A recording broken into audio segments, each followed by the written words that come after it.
देखिए, ये जितनी भी जानकारी दुनिया में बुद्ध के बारे में, भगवान बुद्ध के बारे में, तथागत के बारे में, गौतम बुद्ध के बारे में, सिद्धार्थ गौतम बुद्ध के बारे में है, वो सारी जानकारी जो लिखी गई हैं उसमें भी जानकारी लिखने वालों ने ऐसा लिखा है कि जैसा मैंने सुना या ऐसा मैंने सुना, उस पर आधारित है।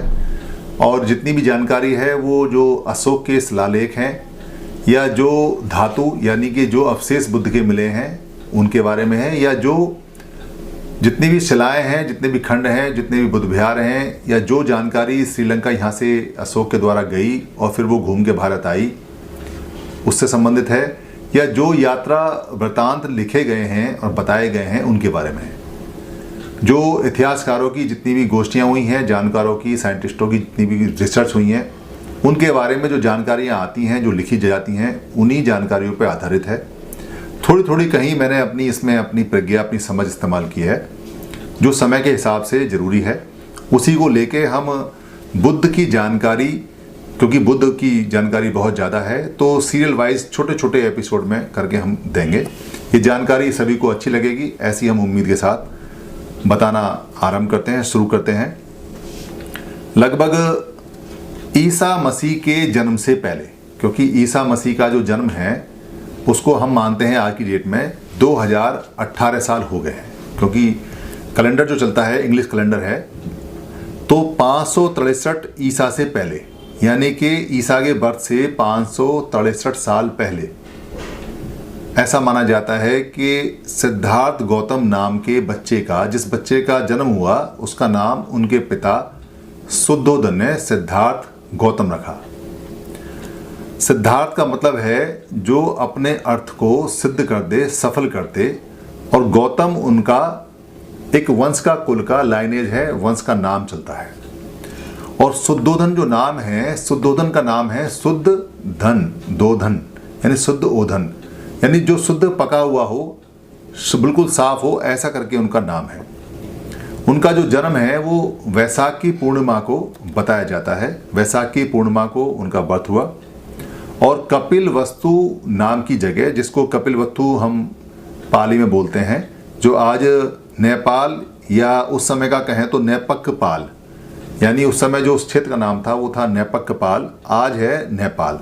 नेपक्कपाल का मतलब है बुद्धिमान, सूझबूझ वाला, जो उसको संभाल के रखता हो, जो उसका प्रोटेक्टर हो। पाल का मतलब प्रोटेक्टर, पालने वाला, और नेपक का मतलब है बुद्धिमान और सूझबूझ, यानी कि वो सारा क्षेत्र बहुत बुद्धिमान और सूझबूझ लोगों का था और वो उसको संभाल के रखते थे, इसलिए उसको नेपक्कपाल, जो बाद में नेपाल पढ़ना शुरू हो गया।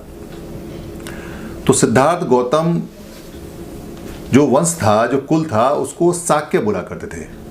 शाक्य मतलब शाकीय, शाक, शाक का मतलब होता है सब्जी से, पत्ती से, हरी सब्जियों से रिलेटेड, यानी हरी चीज की पैदावार से रिलेटेड। और गौतम का मतलब होता है गौतम, गौ का मतलब गाय, बछड़ा, और तम का मतलब होता है जो उससे अनविज्ञ रहें, उससे दूर रहें। यानी ये बात स्पष्ट होती है कि वो गाय के से संबंध उनका नहीं था, यानी गाय के उस समय खान पान से, या गाय के, हो सकता है गाय के मांस से भी उनका संबंध नहीं था। वो शाक्य वंश के थे, हरी सब्जियों वाले वंश के थे, जहाँ सब लोग खेती करते थे। और राजा शुद्धोधन को जो राजा बोला जाता है उसमें कहीं ये बात तय नहीं होती, क्योंकि वहाँ गणतंत्र व्यवस्था थी, तो शुद्धोधन हम बोलेंगे। शुद्धोधन के पास में बताते हैं कि सबसे ज़्यादा खेत उन्होंने तैयार किए। खेत कैसे तैयार होते थे? सारा जंगल खुला हुआ पड़ा हुआ है, जो जितने पत्थर हटा ले, जो जितना पेड़ काट के खेत बना ले, वो उतना ही बड़ा खेत वाला खेतीय हो जाता था। तो इस मायने में बताते हैं कि शुद्धोधन के पास में इतने खेत थे कि जब उनकी धान की बुवाई होती थी तो 1000 हल वहाँ चला करते थे। इतने बड़े खेत के वो खेतीय थे, यानी मालिक थे। महामाया जो थी वो उनकी माता का नाम था, जिन्होंने उनको जन्म दिया।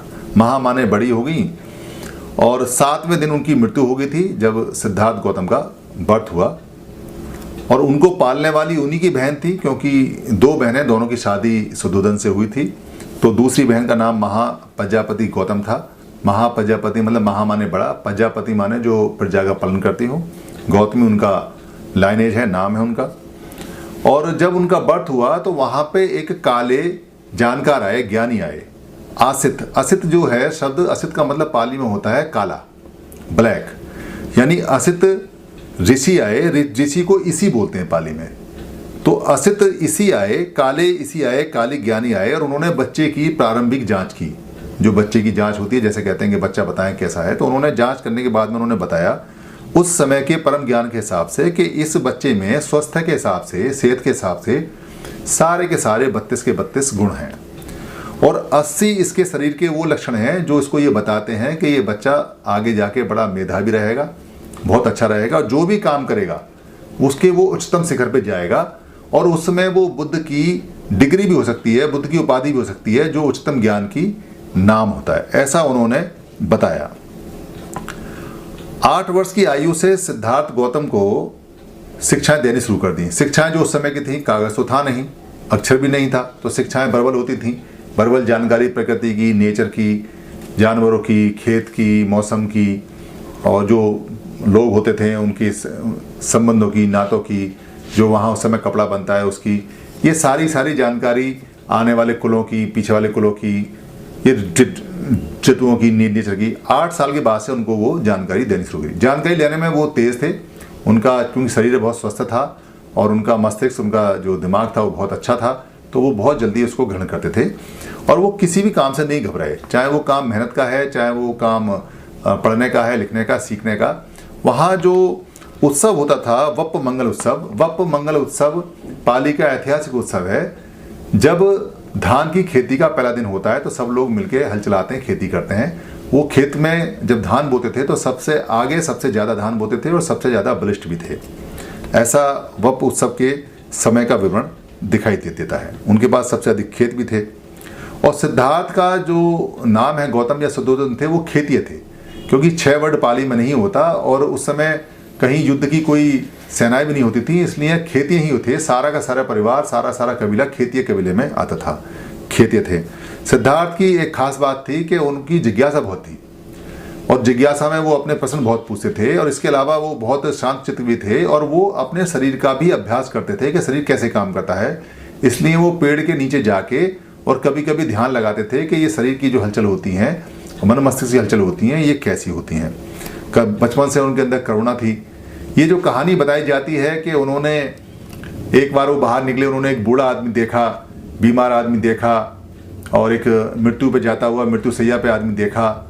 ये कहानी कहीं सत्य प्रतीत नहीं होती, क्योंकि वो लगातार काम करने वाले थे। कहीं बहुत ऊंचे ऊंचे महल या अट्टिकाएं नहीं थी कि उनको बंद करके रखा जाए, कहीं बहुत पहरे नहीं थे। सिंपल सा छोटा सा कपिलवस्तु जैसा कि वहाँ का वातावरण मिलता है और उसमें सभी लोग एक दूसरे को जानने वाले, खेतों में काम करने वाले। तो जो कहानी बताई जाती हैं वो अलग तरह का संदर्भ है, मगर वो कहानी यहाँ मैच नहीं करती। ये आज का एपिसोड हमने आपको बुद्ध के बारे में बताया है। अगला एपिसोड हम आपको जल्दी बताएंगे। इसमें आपको कुछ जोड़ना, कुछ अच्छा लगा हो, कुछ खराब लगा हो तो नीचे कमेंट बॉक्स में हम डालें और जो भी जानकारी आपको चाहिए, जैसे भी आपके कमेंट है, वो हमें बहुत बहुत आगे बढ़ने के लिए प्रेरणा देंगे। धन्यवाद।